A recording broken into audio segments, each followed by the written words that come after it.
I drove up the familiar gravel driveway, like a ghost returning to a house I no longer belonged in. The maples had already shed most of their leaves. Seattle's late autumn wind shoved the last of them against the porch steps, like small brown invitations I did not want. I felt the old tug, automatic, shame-laced, pulling me toward the front door, toward the place that had once been the universe, and then, in the way these things do, reduced itself to a set of obligations and small humiliations I'd learned to smooth over. Inside, the house smelled exactly like my childhood. Coffee, the faint lemon of dish soap, Rick's aftershave still hanging in the air like an old, opinionated memory. My mother, Karen, was at the kitchen island, with a stack of glossy travel brochures, fanned out like playing cards. Madison was laughing at something on her phone. Tyler was standing by the refrigerator, one hand in his pocket, looking casual in that way people who never ask for permission do. Their voices stopped when I came in, and for a half-second, one of those tiny, precise seconds when everything alters, they looked at me the way I'd been looked at my whole life, like an aside. "We're so glad you came by," Mom said. Her smile had that practiced softness like a filter. "We were just going over some plans."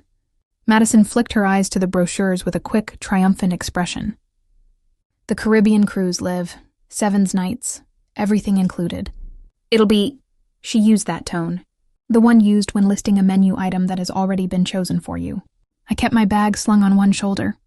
"That sounds nice." My voice came out smaller than I'd rehearsed. I didn't know why I'd come. Maybe to say something. Maybe because the house felt like a magnet today. Mom's phone lit like it was eager to be used. "We already booked it. We wanted to surprise you when you got the time." She tapped the screen. "Oh, look." She handed me the tablet. A PDF lay open, a spreadsheet of names. I blinked, read down the list. Karen Parker, Rick Parker, Madison Parker, Tyler Parker. The cruise line's logo shimmered at the top in soothing navy. My name was not there. There was a weird, cold quiet in my chest that has no breath in it. "It's just a spreadsheet," I said. Because people say that. Things that are also weapons. I knew then, without being able to stop it, that my mouth would not sound like my own. "Did you leave me off the guest list?" Rick glanced up from the paper towel roll he was fiddling with. He shrugged with perfected nonchalance. "You're always busy. Liv, we thought..." His voice softened into that old argument I had convinced myself was care. "We thought you wouldn't be able to go." "We thought you wouldn't want to," Madison said, a little too bright. "You have work stuff. Lots of meetings. Derek told me the new project is crazy for you." Tyler smirked, and it was a small, casual cruelty. "You're always doing that thing where you say you're fine with it so people don't feel bad," he said, like I'd practiced it into a habit. "You'd say you're working, and then we'd feel bad, and then we'd not do anything about it." They all said variations of the same excuse, practical, benevolent, a little faint with disbelief. They said it the way people say, "It's nothing," when their hand is on your life. I felt something behind my eyes, thick and foreign, and I left. I left the way I had left things before, quiet, without a monument, because that had been my training. Walk out and keep walking. Driving home, I let the rain do that thing Seattle rain does. Make the world gently anonymous. I had learned how to be absent in my own life. Absence had become my muscle. My apartment door closed with a click that was more definite than anything that had been said in that kitchen. For the first time in a long time, I let myself feel the small, precise ache of being uninvited. I sat on my couch and pulled an old photo album from the shelf like it was contraband. The covers were soft and sun-faded. The spine had a tear I'd fixed with transparent tape years back. I began flipping pages the way you handle an old injury. Careful not to look too hard. Photos slid by with the unstoppable logic of evidence. Madison in full recital costume, grinning under stage lights, ribbons like small flags around her wrists. A caption in Mom's handwriting boasting about Madison's first major performance.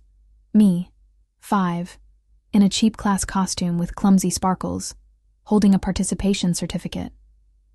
Madison's recital photos featured glossy program booklets with sponsorships and high-priced studio logos. My certificate was printed on cheap cardstock. Participation. The next page turned to a beach trip. Madison and Mom pose in expensive sunglasses. They look like they belong in a catalog. while I stand in the background with a camera, arms folded around myself. Caption: Family Fun. The camera on my shoulder was not neutral. It was my place, my way of being useful without asking. I found old receipts in a shoebox and sorted them on the coffee table like bones. There were transfers from my account labeled for emergency expenses, regular, monthly amounts, sent to the joint account we all shared. I had sent money for car repairs, for unexpected medical co-pays, for things labeled just in case. I had done that for years, thinking I was helping keep the boat afloat. Meanwhile, Dad had been researching shore excursions and family suites 8 months earlier. The dates lined up like a conspiracy. I stared at them until the numbers blurred. Flashbacks came like broken movie clips. I was 9, knees scabbed from too many cartwheels, standing outside the community center, heart pounding because I'd finally found a sign-up for the dance class I'd begged for. Mom bending down to tie my shoelace. "Not this year, Liv," she said. "We can't afford 2 dance classes. Madison will be taking the advanced class and—" She squeezed my shoulder in a way that said I could be sacrificed quietly if the altar was tasteful. The next memory. High school graduation photos, where Tyler's smile is wide, unbothered. He'd been awarded full scholarship money for some tech program in college because Dad wanted him to pursue his passion, and the conversation had been laced with, "We just know how to support him."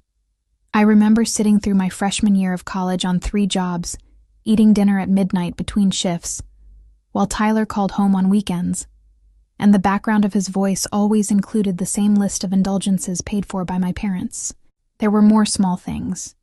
Gifts for my birthdays, practical, sometimes thrifted, while Madison's 18th birthday was marked by a designer bag with a ribbon my mother made sure I saw. Tyler once came home wearing a jacket that smelled like a store he swore he couldn't afford.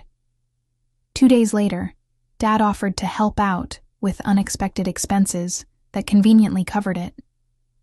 The pattern was invisible to me because it had been narrated as kindness. Loving, I used to tell myself, believing it gave me a name for the discomfort. I am someone who sacrifices. But there was a shadow underneath the feeling that had no name. I stared at the spreadsheet again, because humans are pathological about cataloging betrayal. If you can list it, it becomes real. They were booking rooms, excursions, flights. They had done it 8 months ago, the same month my own small trip was canceled because, according to Mom, "The family is under strain, Liv. We might have to tighten up." I'd nodded. I had picked up extra shifts at the design firm. I had told myself it was a short-term sacrifice. I had learned to be the adult who masks the resentment in service. Mom texted me later that evening. "You're being dramatic. We would never intentionally hurt you. You always make storms in teacups." Her message had the condescending wink she used when she wanted to extinguish conversation. It was the motherly version of gaslighting, an immediate pivot to my supposed emotional instability instead of addressing the obvious. I was not invited. Tyler and Madison's reactions escalated from defensiveness to something that looked like manipulation, dressed up as woundedness. Madison called me that night. Her voice was lubricated with practiced innocence. "Olivia, why are you making this a thing? We've always said we're grateful. You know how much we appreciate everything you do. Can't you just let it go?" Her words were a river, and I had been taught to drink. Tyler texted a different tactic. "How much do you need to get over this? Ashaksex. We'll Venmo you, Liv. We don't want drama." Imagine being told your worth in dollars and then handed them as a bribe. I felt a rush of anger that surprised me, hot and immediate. I didn't answer. I called Jasmine. Jasmine opened her door like she kept it unlocked for the specific purpose of being real. She had wine, cheap but honest, and what looked like a stew she'd forgotten to finish. She sat across from me and listened in a way that made me feel like the center of an argument being adjudicated fairly for the first time. "I saw it," she said quietly after I told her everything. "I've seen it for years. You think you're being hypersensitive, Liv. And then you see the receipts and the flights and—" She made a small indignant sound. You are not imagining this. They have a history with you, and it's ugly. You make it sound like a diagnosis. It kind of is, she said. I mean, this is favoritism in the family. It's not subtle. She leaned forward. You give and they take. They treat you like the fallback, the oh she'll help person. I saw how they talked about you at Thanksgiving, like they were proud of how dependable you are. Not because it's a good quality, but because they know they won't have to face consequences. Her voice had a fierce clarity I always loved. The pattern intensified. Extended family calls poured in like something orchestrated. Aunt Lila's number pinged my phone first. Family comes first, her voicemail said, tight-lipped and righteous. A cousin left a message, trembling with the practiced empathy of someone ordered to be a messenger. We all have to forgive Olivia. Ma is so stressed. You have to let this go for the family. They were the classic flying monkeys, friends and relatives enlisted to police the boundaries of the abused. The term had stuck in my head from something Dr. Bennett had mentioned once during an offhand moment at a group therapy seminar. People who are used by the source of manipulation to attack or placate the target. The vocabulary made something hierarchical I'd only felt into an anatomy I could study. It was Derek who finally made the idea of confronting them not an accusation, but an explanation. He and I had been on the same UX team for 2 years. He'd been that quiet person at the edge of meetings, the one who saw micro-expressions like a hawk. He sat at my kitchen island with a mug of cold coffee and a posture that suggested he'd moved past uncertainty. My parents favored one of my sisters, he said without preamble. My dad always said she was more like him. I didn't realize the cost until I got older. I'd stay in the background because I thought that was gratitude. It's not gratitude. It's coercion. You think they did that to me? I said. No, he corrected gently. I think humans do that when they can. Families are strange pressure systems. Your parents, your family, have structural patterns. If you keep being the person who smooths over the edges, they'll continue to push you there.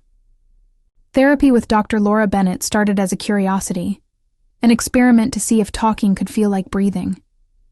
I'd been to therapists before, used to the language of cognitive behavioral frameworks, but there was a steadiness in Laura's voice that mattered. In the room, soft gray, a plant that looked like it had been rescued from being killed, 2 mismatched chairs. I learned the language that made what I'd experienced less like a personal failing and more like a systemic issue. It's not just favoritism, she said in one session, removing her glasses to emphasize a point. It's a pattern of enmeshment and boundary violations that gets normalized. They learn to rely on you emotionally and financially. And when you pull back, the family unit can panic because the system loses its equilibrium. She explained flying monkeys in clinical terms, a phenomenon where the primary manipulator recruits third parties to protect their narratives and enforce compliance. It's a way for the primary toxic actor to maintain control without dirtying their own hands, she said. You will be told you're overreacting. You will be offered money. You will be framed as ungrateful. This is not about whether someone is nice to you personally. It's about a structural power dynamic that uses your kindness as a resource. I sat there absorbing the sentences like someone learning definitions for an object they were about to unlearn. I hadn't thought of kindness as an extractable resource.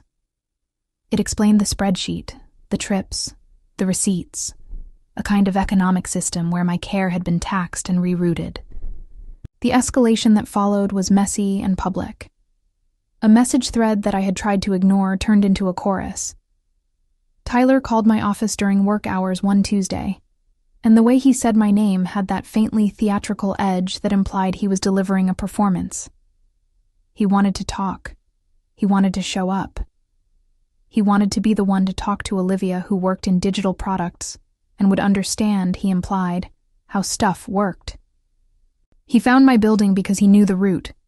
I'd submitted expense reports there, signed for packages, left a towel at a desk once and never reclaimed it. He was casual in a way designed to undermine me. You're making a scene, he said. For what? A little hurt feeling? He stepped too close and his voice was low. It's a family thing. I thought we were closer than this. I felt something inside me harden. The public aspect of it matters. There is a different humiliation when someone expects you to perform calm in front of colleagues.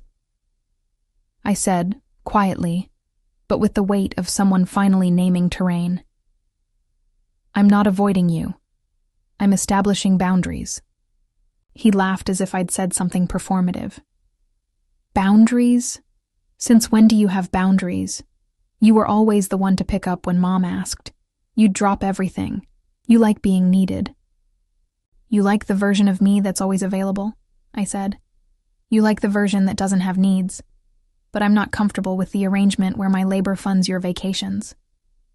He leaned forward, voice sharpening. So now every favor I took as a brother, was it a loan? It was an investment that was never returned, I answered. And you didn't even pretend it was a loan. You took it for granted. You and Mom and Dad were planning a vacation while telling me the family had to tighten the belt. A vacation is not a crime, Tyler shot back. He tried to make his tone reasonable, like objectivity might rescue him. You're being dramatic. There it was again, the line that always arrived to invalidate me. The way they weaponized my emotions by insisting I was the one causing drama. He said more, about loyalty, about family, about the hurt they felt because I withdrew. And in his litany, I heard all the rehearsed lines. I'm worried about Mom's blood pressure. We're worried about the image. Think about how this looks. The truth of that night, the thing that lodged, was this. They were frightened not because I left, but because my leaving broke a useful pattern. When people rely on you consistently, they don't have to change. When you stop being reliably available, they must either face the work of becoming independent or learn how to manipulate someone else into the role. They often choose the latter. After that confrontation, I changed my number. I called the bank and closed the joint account. It felt like swallowing glass and then discovering unexpectedly that the glass had been an overlayer that made breathing harder. Without it, oxygen rushed in. I blocked relatives who left voicemails about family duty and forgiveness. I began to answer everyone with the same small phrase. I'm unavailable. That phrase became a shield and a ritual. It was not mean. It was not dramatic. It was honest in a way the other scripts had never been. I'm unavailable, I wrote in reply to a cousin who begged me to come to a family dinner. I'm unavailable. I said it when Mom texted about how people were going to miss me, and when Madison tried the old line about gratitude. Each repetition was a small excision, removing a sliver of the obligation that had been living in my body for decades. Denial and bargaining came at me in waves. If you could see what Ma is going through, my aunt would say in a voice that implied illness conferred moral authority. If you could just give this one time. I watched as if someone had handed me a script I'd read before. Part of me wanted to be the person who forgave and sat at the table. Another part, one that had been quietly cataloging injustice for years, was furious. Why had I been expected to subsidize their comforts while my own travel plans got canceled? Why had my suffering been narrativized as overreaction? Then, feeling like a small rebellion, I walked into my favorite little jewelry shop on 15th. The woman behind the counter knew me by name. Local businesses had always been kinder in the way they recognized me, which had nothing to do with my family and everything to do with my consistent presence. I'd been wanting a silver pendant for years, not expensive, not ostentatious, just something that felt like a small, personal talisman. The pendant I picked up was simple, a small silver circle with a tiny compass etched into it. For the directions you choose, I told the woman. Buying it felt like writing no in a language that had been banned in my house. I clipped it onto my chain at the edge of conversation, and felt a warmth I had thought belonged only to other people. It was a modest thing, but in that modesty there was a line drawn. I sold back parts of my life that had been invested in the family theater. I closed the shared health plan I'd been funding quietly. I stopped answering the text threads that functioned as a collective emotional laundering machine. When Mom called later, her voice already thin with that contrived fragility, she asked finally, "What are we going to do without you?" My chest clamped. The words felt rehearsed but raw. I thought about how many times I had been an arranged safety net while they practiced small luxuries. I thought of Madison's designer bag, Tyler's jackets, Dad's shore excursions. For a moment, a naive child inside me imagined salvation as a reunion. Then I heard my own voice, incredulous with a new ownership. "You'll manage," I said. The sentence felt cleaner than any apology. "I'm no longer your spare pair of wings." There was a shuffle of air, as if she was looking for a page in a book she didn't remember. "Liv," she started, then stopped. "You'll find other ways," I said. "You will ask for help from people who don't already rely on you. You'll adjust." The silence on the other end was not the heavy silence of being cut off, but the brittle silence a system experiences when a necessary input is removed. I had expected a meltdown, a pleading, a bargain. I got something smaller and stranger, a pause that was not acceptance and not yet guilt. It was an empty room for their pattern to feel itself, finally, as absence. After that call, things took on a different texture. I planned a trip, just for me. New York first, because the city had always felt like a self-test where nobody asked you to perform anything but your own interests. Then Lisbon, because of a film I'd loved and a friend who adored old tiles. And then Barcelona, because I wanted to speak badly and eat well, and to watch a city that is unapologetically itself. I booked small planes between the cities, the ones where the window seat is the reward. And for once, my savings balance felt like a small act of rebellion rather than a secret family subsidy. Work became more manageable. Derek and a few others at the design firm made their compassion practical. Overtime coverage, someone to take a meeting when my anxiety flared. Derek would occasionally leave me a note, a small line about a well-composed interface, or a quiet compliment on an animation. Those notes felt like good currency. They were not family. They were chosen people, colleagues who didn't ask me to be a bank. Oddly, with the removal of those constant expectations, my creative life reasserted itself. I started drawing in the margins of my notebooks again, sketching interfaces that made space for quiet users. I wrote, in small bursts, about things that mattered to me in a voice that didn't have to be useful for anyone else. The relief of not being everyone's emergency contact was a physical thing. My shoulders dropped by a fraction that felt like restore defaults. There were misgivings and a few nights of splitting loneliness that sat like a stone in my throat. Old habits died slowly. Sometimes I would instinctively check my phone and then remember, with a tiny, victorious clarity, that it was no longer a conduit for requests. I slept differently, less like a person with duties stacked on the bed beside them, and more like someone who had finally unpacked. Aunt Lila left a voicemail a few weeks later, thinner now, with a voice softened by the distance of having been rebuffed. "We miss you," she said. "We just thought you'd be there for the big things." In my mind, the big things were small and frequent. Doc appointments, car sagas, the endless laundry list that was never mine but always landed in my lap. "I'm unavailable," I answered. And then I deleted the voicemail for a small domestic sovereignty. Jasmine was there in person when I left for New York.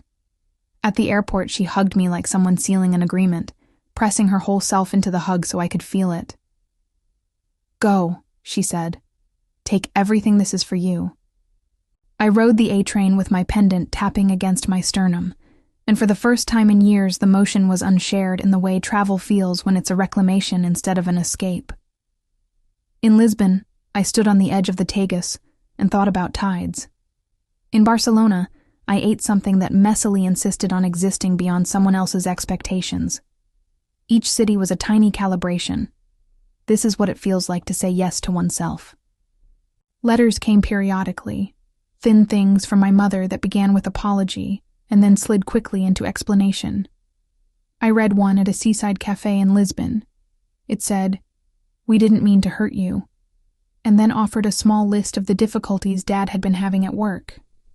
I wrote back once, because there are ways of closing, and I wanted to offer a boundary that was not a burn. I accept your apology, I wrote. But I won't be the fallback anymore. I will answer when I can, but not when it means erasing myself.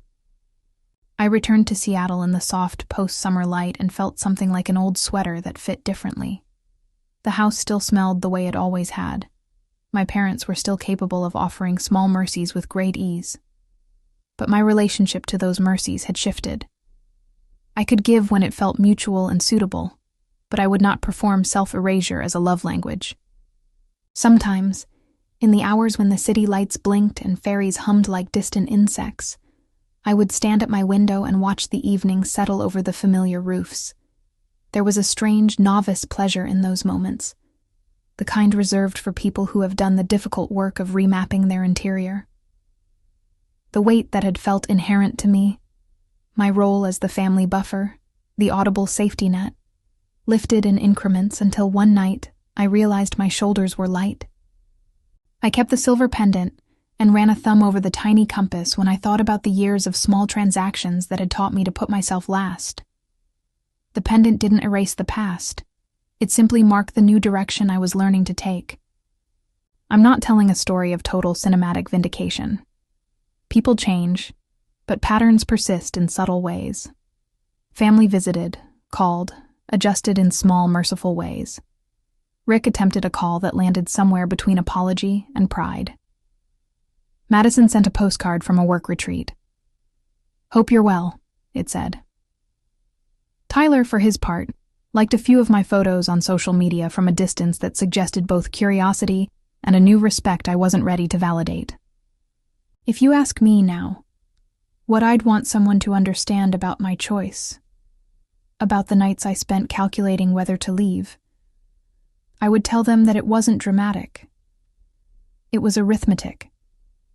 It was the slow realization that kindness can be consumed, and that sometimes the kindest thing you can offer the world is to stop being the perpetual supplier of other people's comforts when your own life is being hollowed out in the process. I still think of that kitchen with those carefully chosen brochures. I still remember the exact way Madison's smile curved when she saw the cruise confirmation on the tablet. Those images are not untrue, but they are not the only truth. The rest of the truth is written in my bank logs, in my canceled trips, in the small daily sacrifices I had made until I could not distinguish sacrifice from default. I do not expect full reconciliation. I do not need it. What I need is consistency, the steady knowledge that my boundaries will be respected, and that my world will not be a revolving door of demands disguised as affection. The phrase "I'm unavailable" saved me in 1,000 small ways. It is not cruelty. It is the grammar of self-preservation. On an ordinary Tuesday evening, I stand at my apartment window and look over Seattle as the lights begin to blink awake. The city hums, the waterways reflecting the evening like old promises. I hold the small compass pendant between my fingers, and I am not a spare part. I have wings of my own making, and for the first time, I allow them to move me toward the life I choose.